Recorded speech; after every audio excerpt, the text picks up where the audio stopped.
procure you a larger mat if you wanted to, so that you guys can work together a little bit more and practice with a big batch. Yeah. So this is just normal dirt? Yeah, normal dirt. Just like I'm a normal person. High clay dirt. Yeah, it's a high clay dirt, and basically if you're doing any earth building, especially like if you're doing it somewhere where there's like a, you know, earth building certification or whatever, you know, some government bureaucracy that only lets you do it a certain way, they probably wouldn't let you do it with the earth that I'm using. How come? Because of the high clay. Because they want you to have to buy the dirt. Yeah, probably. Or, yeah, they just, you know, in order to have a perfect earth mixture, you want 15% clay, and ideally the rest sand and hardly any silt or topsoil or that, you know. I've got some organic matter in here, and I've got a shitload of clay, which means it doesn't bind as well. But that's the beauty of cob, is that, you know, where I've got too much clay, I can use other material to bind. If I don't have sand, normally it's like you have a small bit of clay, lots of sand, and then when it dries, the clay shrinks and binds all the sand together.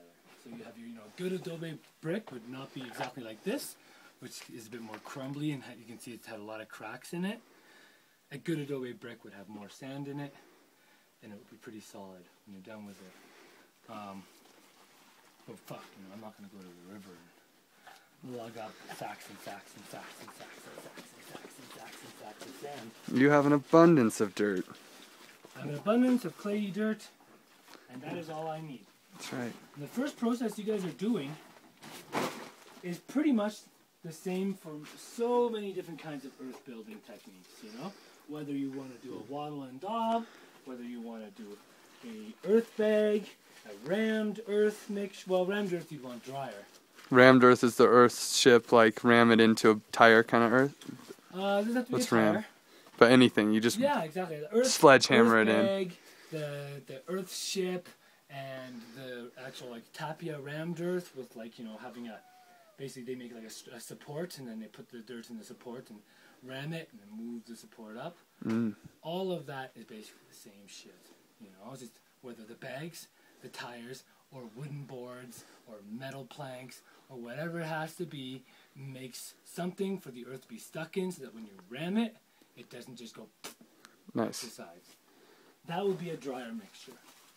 In that mixture, you don't want to make a goop. But in adobe, making adobes, making adobe mortars, and making like a plaster type stuff, or the wattle and daub, which is kind of like a plaster, you're pretty much doing the same thing I'm doing. And I'm almost done. How do you know when it's good? You know when it's good? When, first of all, you can't see these little dry pieces.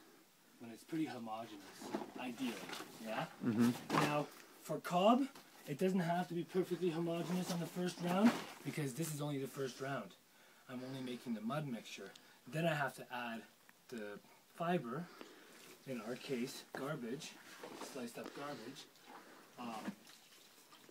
and that'll mix it even more, you know? So it has to be kind of good. And then in terms of texture, you want it not too dry, not too wet. And that's an art. Yeah. Just need those 10,000 hours of experience, right? Yeah, I don't even know each time I do it.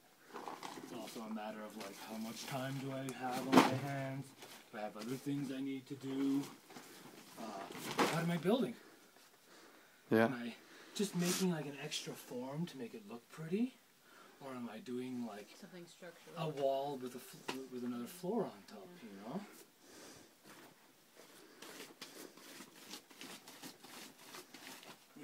And especially like if I'm doing adobe, then it's gotta be homogeneous.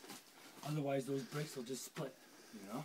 Like basically, the only difference between cob and adobe is once this is done, I just put it in this. Put this on the ground. That's it, man. So you just will scoop up some dirt straight out the ground and put it in a clay or put it in a mold, and you got your adobe brick. Well, you can see there's a process in between taking it off the ground And muddying it up. Yeah. But like you don't add any extra sand or any extra clay or. Like I said, if this was the United States of America, if this You'd was have to. California or Vermont or something like that, God forbid, like New England, Yeah. which is like the most regulated part of the world, I'd say, or Europe. Yeah. They'd look at this and be like, "I'm sorry, sir, we're gonna bring some bulldozers and tear your house down." Yeah. Because We're taking your land. This is ours now. It's condemned. whatever it may be. Not to code. That's Not pretty to code. sick. Yeah, because it doesn't have the sand. The thing is, if it's got a lot of clay content and I put it in there, what happens is it does start cracking to bits. Because when the clay shrinks, if it doesn't have anything to bind to, it starts to shrink, and that's the thing, the key about the homogeneity. If this piece of clay here is a little bit drier than this piece of clay here, they're two separate pieces. They act like two separate pieces. This one will dry slower because it's drier. This one will dry more because it's got more humidity for it to dry. And all of a sudden you get a crack. And sometimes you get an adobe that just goes click into pieces. So you end up having to make it as homogeneous as possible. And unfortunately, I ended up having to go in afterwards and treat it like it was pottery. Like I made a little vinegar water, and I would go and I'd polish the cracks and push it together.